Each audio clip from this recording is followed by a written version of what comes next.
question this, and I suppose it's an area that a lot of people struggle with, where to actually fish and where they think the actual fish are.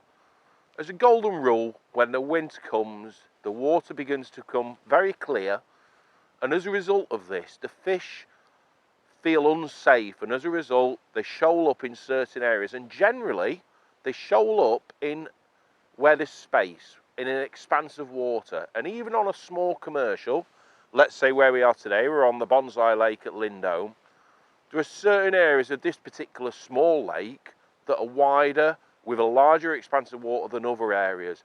So they're the places you want to target. And also, looking for bankside vegetation, even a little bush hanging over against an island, creates a bit of warmth, a bit of cover for the fish, and they feel safer to hang about in that area where there's a little bit more cover. So always have a look at your peg and look for key features, maybe bushes hanging into the water, reeds down the margins, but of course, like what I've mentioned, the most important factor is expanse of water, and look for the largest expanse of water, whatever the lake you're fishing on.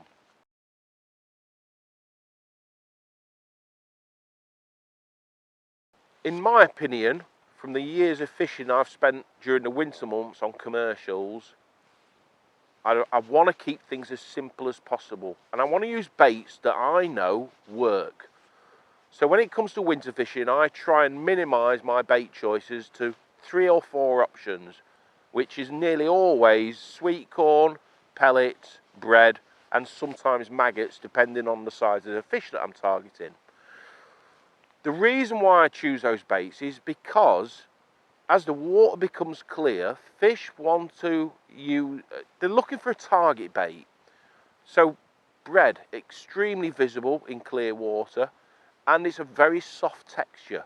So it doesn't take a lot of effort for actual fish to suck in a piece of bread. And this is why dobbing is so effective. A, because of the texture of the bait, but in theory, you're not actually feeding your peg. You're just targeting the fish that are in that area.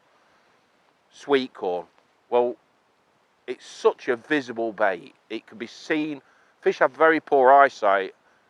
Even in the winter when the water goes clear, it's best to use quite a bright bait so they can actually target that bait that's on the bottom. So that's why I love sweet corn. It's such a visible bait and it works so well. And fish love sweet corn, as we all know. So they're the 2 most sensible options to do when, let's say, you're fishing with a lead. Bread and sweet corn, you cannot fail with those 2 baits. When it comes to the pole, sweet corn and pellets. So for example, micros, 2mm micros, Dynamite XL micros with a soft 4mm expander will catch fish on every commercial fishery across the country. Because you're not actually feeding that much. I suppose in a way what you're doing is you're aggravating those fish into feeding. When those micros go in the water, A, they make a little bit of noise on the surface, but they get the fish rummage around on the bottom for those micros. So you can keep them in your peg longer as long as you don't put too much in. People get perceived with micros and think because there's not a lot of bait there, they'll put a big pot out. It's about aggravation. You'll aggravate those fish into feeding, and only a pinchful of micros, 10, 15 micros is enough to keep fish interested in your swim for a very long time. Coupled with a 4mm expander on the hook, and you're going to catch everything in your peg that's willing to feed.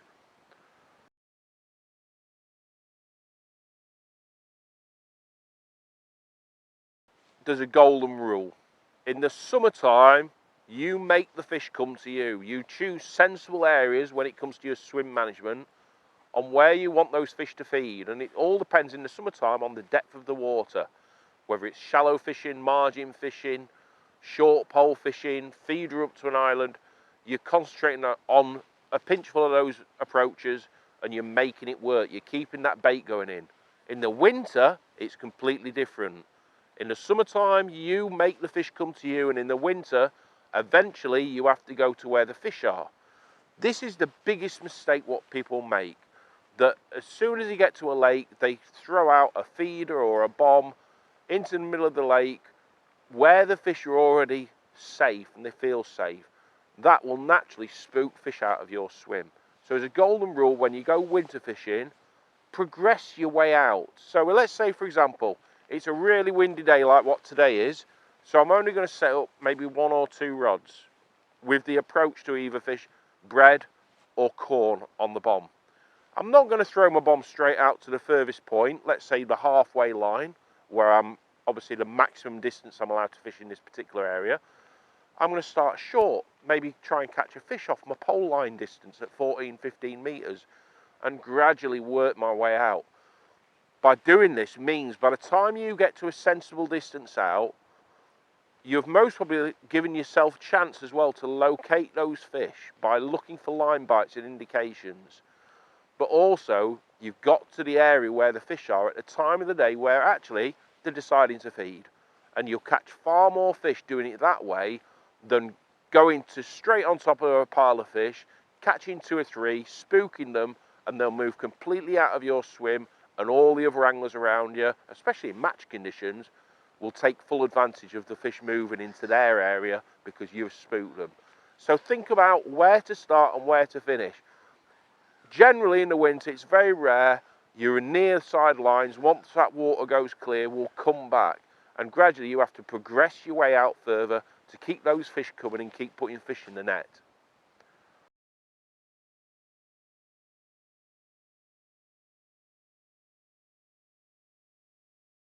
There are certain times in the year, in the winter, where just a flick of a switch, we have a warm evening, a warm day, a warm wind, and a very slight rise in water temperature, and those fish respond to that. So it can often be in a situation where you're fishing in the winter that the fish want some bait. And it's a case of timing that correctly. It's not a case of at the start of the match ploughing a load of bait in. Generally, this will happen in the last hour and a half of the match, where all of a sudden they decide they want some bait. So you always go with a negative approach in the winter, and that's how you be positive. By fishing negatively, you will put more fish in the net. And as the day progresses, and at the time of the day, at what we call window feeding times, generally between 1:30 and 3 o'clock is the time where they will accept a larger amount of bait. So let's say, for example, I'm fishing a bomb, I'm catching a few fish, and I can tell it's getting stronger and there's more fish moving into that area. But all of a sudden, I'm getting line bites. That's when I might swap to actually a really small feeder. The same principle. I know the fish are there, but I want to locate them into a specific area. And fishing a little method feeder with not a lot of bait in it might home them straight in onto that feeder, especially when they're looking for food and there's been a rise in water and air temperature. Exactly the same principle with the pole. If you're margin fishing, dobbing about, catching a few fish, and all of a sudden you can tell there's a few fish there, try feeding a bit of bait. But always be very careful. Do it one step at a time, and if it doesn't work, stop feeding. But generally this will often work, as I say, when there's a rise in air and water temperature.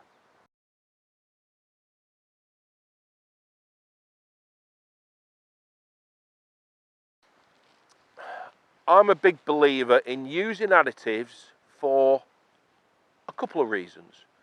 I suppose to me the biggest reason is not necessarily the flavour, it's about what the actual additive does to the colour of my bait. So for example, during the winter months, for quite a few years now, whether it's putting it on my expander pellets or actually putting it with corn or even sometimes bread, Scopex. I love it simply because when it comes to corn, this is a corn that I've actually doused in a bit of Scopex. It's really, really bright. So that means it's making that bait more visible for the fish to feed on. So there's certain additives, such as Dynamite Bait's liquid Scopex, that will make a massive difference on how your bait works underneath the water. And of course, it has got that lovely added scent of Scopex.